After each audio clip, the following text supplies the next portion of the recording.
standing there and I opened and I did my stick like this and I figured the doors would open. It worked at the Red Sea. It didn't work today. Hey, I'm Moses. Glad I got here in time. It's been a long walk. I was talking with Pastor Melody and he told me what you're doing. How you're studying a book called The Story. And you're in chapter 4, talking about me. And I thought, hey, let's give him a break. I can tell you about me way better than he can tell you about me. So here I am. And I want to tell you a little bit about my story. I walked into Egypt and said, let my people go. And Pharaoh laughed at me too. So I did it again. Let my people go. Now, Mom told me I was a good singer. Pharaoh didn't think so. But the story started long before that. The story started actually with one of my ancestors, Joseph, that you studied last week. Remember how Joseph was taken into Egypt? And how in the famine times he saved his family and my people? How he brought the people of Israel into Egypt and fed them with the stores of food that he had saved in the 7 good years. The people of Israel prospered in Egypt and became mighty and strong and many in number. And then Joseph died. And then the Pharaoh died. And a new Pharaoh came and took over. A Pharaoh that had never met Joseph and didn't care about any of the stories that the rest of us wanted to tell him about Joseph. The new Pharaoh only cared about himself and used us as slaves to make bricks to build his cities and his castles and his places of worship to other gods. For my people, it became very difficult. Life was very hard. Pharaoh didn't like us. He became afraid of us, actually, because our numbers grew. In the midst of all of that fear, Pharaoh declared one way of putting some control over my people. And that was to tell the midwives, in the birth process, to kill all those male children that were being born. But the midwives were faithful to God and didn't do what Pharaoh told them to do. And when Pharaoh found out, he made another declaration. And he declared that all those firstborn male children should be thrown into the Nile River to drown and be eaten. And you could hear hundreds of thousands of families weeping at the death of their children. But my mother was brave. And my mother was clever and smart. And she hid me for as long as she could hide me. Until I got old enough to start wiggling around myself. And so she decided she needed to do something else. And she knew Pharaoh's daughter always went down to the Nile River to bathe and cool off at one particular time of the day. So she made a basket that could float. And she put me in that basket and went just upriver from where Pharaoh's daughter was. And put the basket into the water and let me float down. And lo and behold, there I was at the arms of Pharaoh's daughter. And she was a nice woman.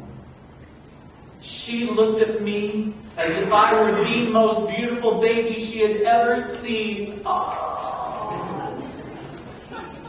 And she took me in as her own child. My mother was even more clever. She and my older sister went right to Pharaoh's daughter when they realized I was in her hands and said, "Hey, we have a woman here whose baby has been killed, who could nurse that child for you." And Pharaoh's daughter said, "Sure." And when I was old enough, I was given back to Pharaoh's daughter. But in the meantime, my mother told me the story. She told me the story of my life and how she believed with her whole heart that I was going to be called to something great. I grew up in Pharaoh's house. I watched my people struggle. Until actually one day, when I saw an Egyptian soldier beating up another Israelite Hebrew fellow person of my family. And I stepped in between because it just wasn't fair what the soldier was doing. And as I stepped in, the soldier took after me, and so I took after him, and I killed him. And then I buried him in the sand, hoping nobody would ever find him. A while later, I was walking through the city, and a couple of my Israelite people were fighting against one another, and I went to them and I said, "Are you kidding me? As if the Egyptians are not bad enough for us, you're going to fight one another?" And they looked at me like I was crazy. And then they said something that scared me. They looked at me and said, "Who are you to judge us? You who killed an Egyptian soldier and hid him in the desert." My secret was out. And I feared for my life. Can you imagine growing up in Pharaoh's home? And then Pharaoh finding out that I had killed one of his good soldiers? So I ran out into the desert. And I lived there for as long as I could live there. And I met a woman and I married her. And I was taking care of her father's flocks. And all of a sudden I looked across the desert and there was a bush on fire, which is no big surprise.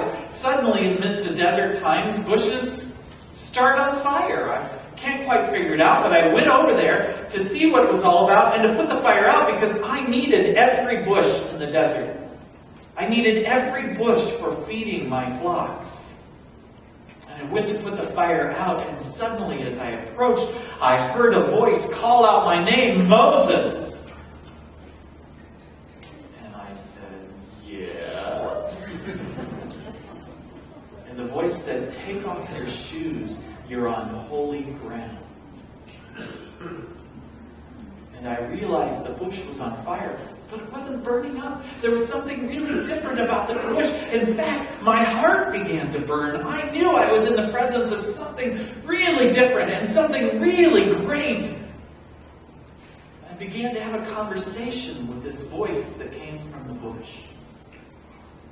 The voice said to me, "I want you to go back to Egypt and tell Pharaoh, 'Let my people go.'" And I said to the voice, "Are you kidding me? Me go back? Do you not remember what my life is like? I'm the one who killed an Egyptian soldier. I've been running and hiding. I can't do that. By the way, I'm really not good at leading. When it comes to public speaking," I said to the voice, "that is not my gift, but I do remember my older brother, Aaron. Why don't you go talk to him?" And the voice said, "Because I want you. And I have chosen you." And my heart began to beat faster and deeper. There was something about that voice and something about that presence. "What's your name?" I said. "I am," is all I got. But something in the midst of that told me I could go. I could do this.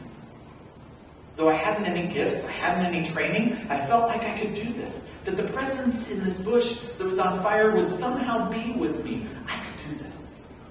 So I went back. They laid down my stick, and my stick turned into a snake.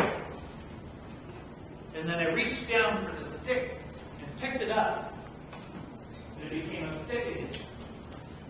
It was amazing what happened in that moment.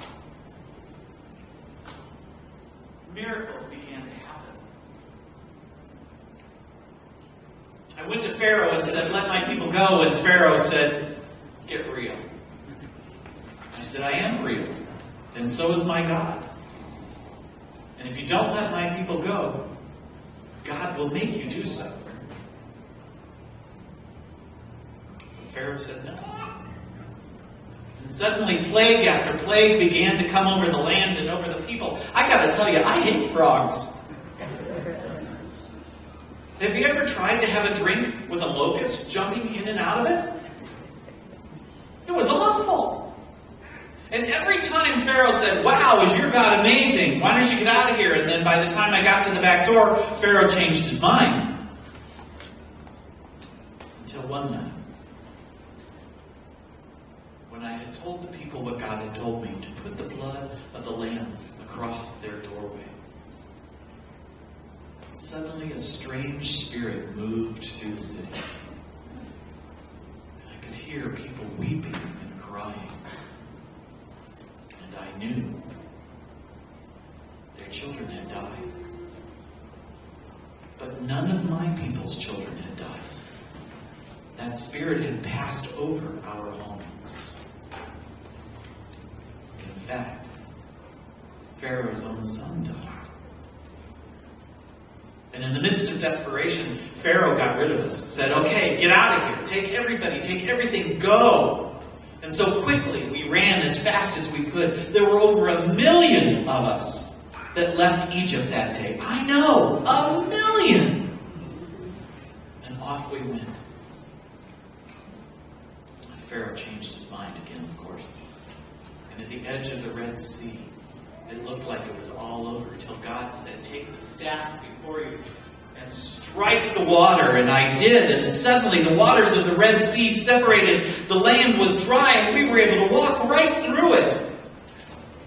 We got to the other side and the waters came back and the Egyptian army was leveled. And we praised God because we were on our way to the promised land filled with milk and honey. Be nice if the story ended so nicely. A couple of months later, the people started complaining. Where's the water? We're out of food. So each time God called me to use my staff, "Strike the rock," God said. And water came out. You know, every time we needed something, we got it. Now I want you to know, I kind of started liking this leadership role. It was kind of cool being able to separate the waters of the Red Sea. Have you ever made water come from a rock? I could. So I decided to keep practicing. And in my little secret moments, I found rocks, and I went to them, and I struck them. And all I got were sore hands. I came up to a pond of water, and I struck the water, saying, "Separate!" Nothing happened. And I began to learn something really important. It wasn't about me. I didn't have the power. I didn't have the ability. God did.